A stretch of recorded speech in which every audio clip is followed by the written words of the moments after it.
یہ ہماری صحیح بہم کی کرامت ہے کہ آج صوفی و ملا ملوکیت کے بندے ہیں تمام. یہ بڑی تلخ بات ہے جو اقبال نے کہی ہے، لیکن بہت بڑی تلخ، لیکن حقیقت پر مبنی ہے. صوفی و ملا ملوکیت کے بندے ہیں تمام. خلافت راشدہ کے بعد جو نظام ہمارا چلا ہے اس میں صوفی و ملا، علماء اور صوفیاء، ان کا نظام کیا تھا؟ ملوکیت کو سپورٹ، ایک نیگیٹو سپورٹ ہے. خانقاہوں میں بیٹھو، اللہ اللہ کیے جاؤ، ضربے لگائے جاؤ، یہ کیے جاؤ، اپنا تزکیہ کیے جاؤ، مانگے جاؤ، اپنے آپ کو رگڑے جاؤ رگڑے جاؤ رگڑے جاؤ رگڑے جاؤ، اسی میں زندگی نکال چھوڑ کر اوروں کی خاطر یہ جہان بے ثبات. اب آج کیا ہو رہا ہے کیا نہیں ہو رہا ہے اسے کوئی غرض نہیں. شیطان ننگا ناچ رہا ہے، ناچے ہمیں سے. ہمارے پاس تو آئے ہیں اتنے طالب ہیں، اتنے وہ سالک ہیں، وہ فلاں سالک آج اس مقام پر پہنچ گیا ہے. آج یہ مقامات، یہ سالک مقامات میں کھو گیا اور یہ امت خرافات میں کھو گئی. یہ سارا معاملہ جو ہے، اور ملا کا معاملہ کیا ہے؟ دو طرف سے.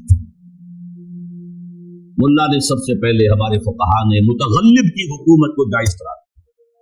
یعنی اگر کوئی شخص اپنی قوت کے بل پر آ کر حکومت پر قبضہ کر لے تو جائز، اور حکمران کے خلاف کوئی بغاوت نہیں کر سکتے جب تک کہ وہ تمہیں کفر کا حکم دے. کفر کا کائے کو حکم دے گا؟ وہ اپنے عیش بنائے گا، اپنے محل بنائے گا، اپنی رنگریاں کرے گا، اپنے آپ کو کفر کا حکم دینے کی ضرورت کیا ہے؟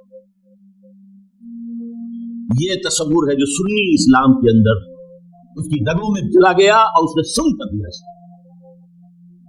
استثناء اگر ہے تو شیعہ اسلام، وہ تسلیم نہیں کرتے، چاہے کھڑے نہ ہو، مقابلہ نہ کرے، تسلیم نہیں، ذہن نہیں کرتے، نہیں کرتے، نفرت کرتے. یہی ان کی پوری تاریخ کے اندر. لیکن ہمارے ہاں کیا ہے؟ شیخ الاسلام بن کر بیٹھے ہوئے.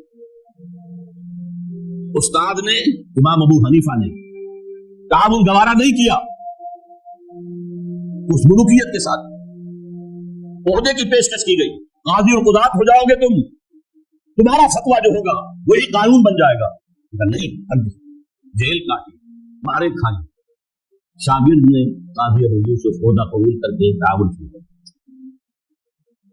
استاد نے کہا تھا مزارعت حرام، جس کی زمین خود کاشت کرے. شاگرد صاحب نے کچھ تھوڑی سی شرطیں لگا کر مزارعت جائز. کیوں؟ ملوکیت کے پاؤں ہوتے ہیں جاگیردار.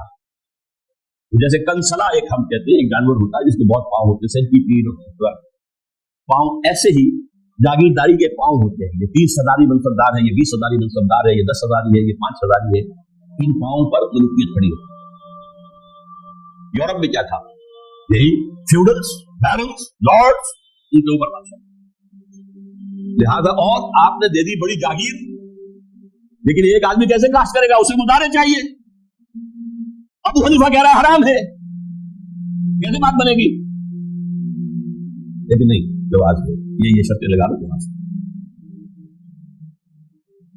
نمبر 3، اس سے بھی زیادہ تلخ، سود کی بھی ایک گنجائش اسلام میں پیدا.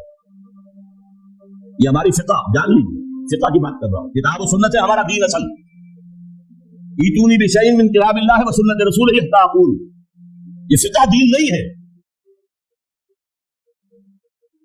اور نمبر 2، علماء نے علم کلام کی جو بھی بات کی ہے، جو ان چیزوں کو جو بعض طبیعتی مسائل ہیں ان کو بحث کا، نزاع کا جو موضوع بنایا ہے، یہ دونوں چیزیں بھی وہ سے بھی عمل کا ذمہ سب ہو جاتا ہے. تو اب یہ پیسیفیکیشن جو ہے، پیسیفائی کر دینا، قلب تقدیر ہو جانا. کوئی متغلب ہے تو کوئی بھی ہے بھائی، طاقت والا ہے، آ گیا ہے، اب تو ماننا ہے، اب تو وہی امیر المومنین ہے، اسی کا حکم ماننا ہے، اللہ یہ کہ وہ کفر کا حکم بس. اور یہ کہ جاگیرداری جو ہے وہ جائز ہے. حالانکہ آپ کے علم میں رہنا چاہیے، پہلا مجدد اور مجدد کامل عمر بن عبد العزیز، دوسرے 2 کام تو کیے تھے. کیا تجدید کی تھی؟ ابھی نہ فرقہ بدر پرستی تھی، نہ فرقہ بندی تھی، نہ علم کلام تھا، نہ شاعرہ تھے، نہ اور لوگ تھے. کوئی بحث تھی نہیں، کوئی چیز تھی.